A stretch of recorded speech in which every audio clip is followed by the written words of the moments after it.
Des écoles au lycée, la grogne des enseignants. Mobilisés comme ici à Marseille contre les suppressions de postes à la rentrée 2019, 2650 en moins dans le secondaire. Derrière la communication politique pour laquelle notre ministre est très fort, il y a une réalité qui est tout autre, qui consiste, pour nous qui sommes sur le terrain, à voir que ça craque de toutes parts. Le vice-président de la NVA, Sander Lones, a prêté serment ce matin entre les mains du roi. Imad Messoudi, le voici donc ministre de la Défense nationale. Or, l'homme défend évidemment les idées séparatistes de la NVA.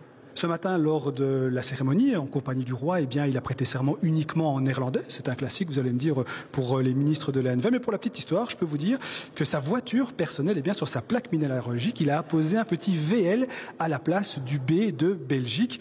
En Valais, toujours, les électeurs voteront le 25 novembre pour élire une assemblée constituante. 130 élus qui auront la mission de proposer une nouvelle constitution pour remplacer celle de 1907. Depuis 1907, la société valaisanne a changé. Bien sûr que cette constitution a été amendée, mais enfin, il y a des archaïsmes qui sont énormes. On n'a pas, par exemple, la présence des femmes dans cette constitution, mais on a le bétail. Il n'y a pas des notions absolument nécessaires comme celles qui devraient l'être aujourd'hui, le développement durable, la protection des données. Un crucifix en plein cœur du Grand Conseil.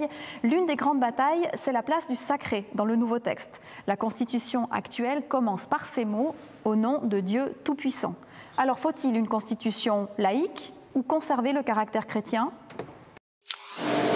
Il y a 8 ans, Hassan est devenu le premier travailleur immigrant de la fromagerie Boivin.